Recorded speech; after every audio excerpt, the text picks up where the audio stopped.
Thank you for watching Scary Bear Attacks. If you like this episode, please remember to hit the like button and leave a comment or two, then subscribe and click on the bell to receive notifications of whenever we release new videos. Also, please remember to share them to your social media. Glacier National Park's Piegan Pass Trail is nestled between massive alpine cirques and steep forested slopes in the east-central section of the park. The trail, which connects the Many Glacier area to the Going to the Sun Road, climbs through groves of Engelmann spruce, subalpine fir, and lodgepole pine. Lower down, hikers pass through pockets of common bear sign, thickets of huckleberry, serviceberry, and twinberry bushes. Prime feeding ground for grizzlies preparing for hibernation. Welcome back to Scary Bear Attacks. As fall deepens in Glacier, the weather becomes unpredictable. September days are cool, with highs in the upper 50s or lower 60s, and cold nights dipping near freezing. Rain and early snow aren't uncommon, and by late September, both animals and people know that time is running short and the rigors of winter are approaching. In this region, large herbivores such as mule deer, elk, moose, and mountain goats forage along the ridges and meadows, while predators, including wolves, mountain lions, and grizzly bears, travel silently through the forest below. By late September, grizzlies are locked in a high-calorie feeding frenzy known as hyperphagia, sometimes consuming up to 20,000 calories a day to fatten up for winter. On September 27, 2003, in the final days of Glacier National Park's autumn hiking season, two hikers encountered a grizzly bear that reminded them, and the rest of us, how swiftly peace in the wilderness can turn to peril. On that September afternoon, Kathryn Hiestand, a resident of nearby St. Mary, Montana, and Kelsy Running Wolf of Browning were hiking together along the Piegan Pass Trail. Both were reported as adults familiar with the park and experienced at hiking the backcountry. Being locals, they may have felt confident hiking the area late in the season, inferred from their proximity and familiarity with the region. They were accompanied by a dog and did not carry a firearm. Fortunately, Hiestand had brought along bear spray, a decision that would soon prove critical. Kathryn and Kelsy were navigating a trail surrounded by dense brush and were focused on pushing to cover the last 6 miles of trail to get to Many Glaciers. Their eyes were focused up the trail, and their minds may have been lulled into relaxation by the rhythms of the trail and the emerald tapestry that unfolded before them. The trail may have a hypnotic effect on hikers, but on animals fighting for existence, the trail is a balance of threat, sustenance, and survival. Predators and prey utilize common trails to access food resources and run the risk of encountering each other while doing so. Predators like grizzly bears have to be ready as they lie in ambush along trails for unsuspecting prey to pass by, perhaps hypnotized by the rhythm of the trail. As Kathryn and Kelsy paced themselves up the trail, they were unaware that a very dangerous predator had them in its crosshairs and was closing the distance between them fast. The only warning the women had was the strange sound of rhythmic huffing approaching them from behind. As Kathryn began to turn her head toward the huffing noise, she was bowled off the trail into a fir tree. As she struggled to gather her senses, a large brown mass blurred across her field of vision. It was a grizzly, but the reality of her predicament had not set in yet.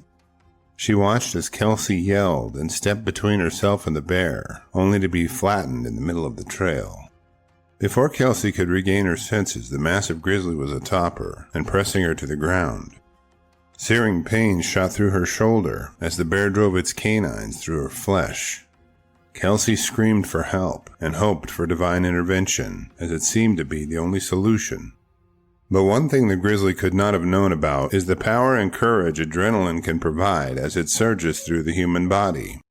Driven by the clear thinking and rapid processing it can bring, Kathryn quickly searched her belt line with her hand for the canister of bear spray that the women had brought along. In a moment of clarity and purpose, she flipped the protective tab from the trigger mechanism and let loose a blast of orange irritant right into the face of the grizzly bear. Her actions were like an olden days sheriff, quick-drawing an outlaw. It was remarkable to see how quickly the bear spray disabled the grizzly. In a fraction of a second, the bear attack turned from complete aggression and terror into a fit of gagging and coughing. The irritant caused the bear's airways to constrict and brought tears to its murderous eyes. It was a matter of a few seconds before the grizzly turned away from the women and looked for an easier meal.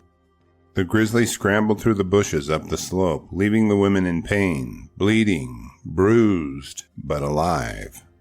They knew they didn't want to spend another minute in the proximity of that bear, and immediately turned back down the trail toward the Many Glaciers Ranger Station. It was a grueling 6-mile hike that required several rest stops and water breaks. Upon arrival, they were transported to a hospital in Browning, where both women were treated and released the same day.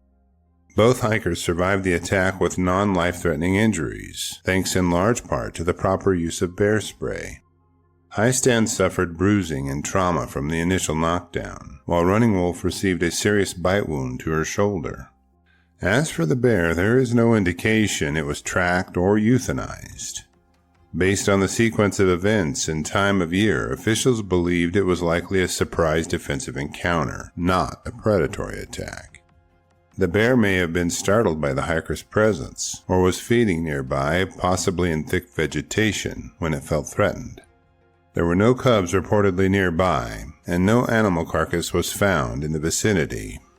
Speaking of cubs, our Cub Tier membership on Patreon, linked below, will give you ad-free early access to photos, notes, and episodes. And the $3 per month goes a long way in helping me continue to produce educational and entertaining content like this.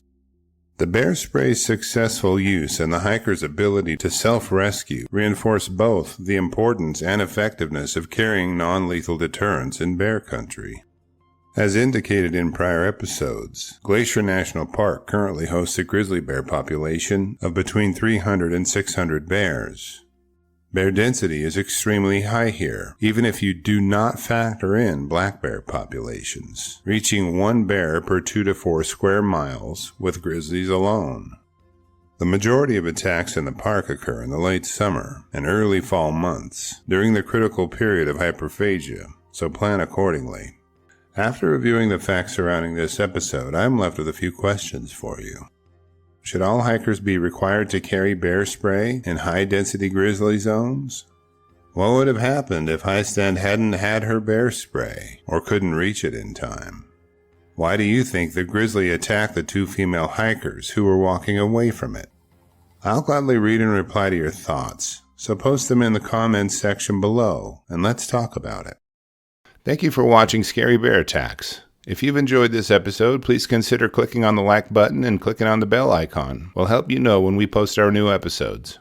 Posting our video links to your social media profiles furthers awareness, and it's fun. We slashed our prices in our merch store, linked below, so check out the bargains there while you shop. As a member of our human community, remember to adventure bravely and be careful out there, especially in bear country.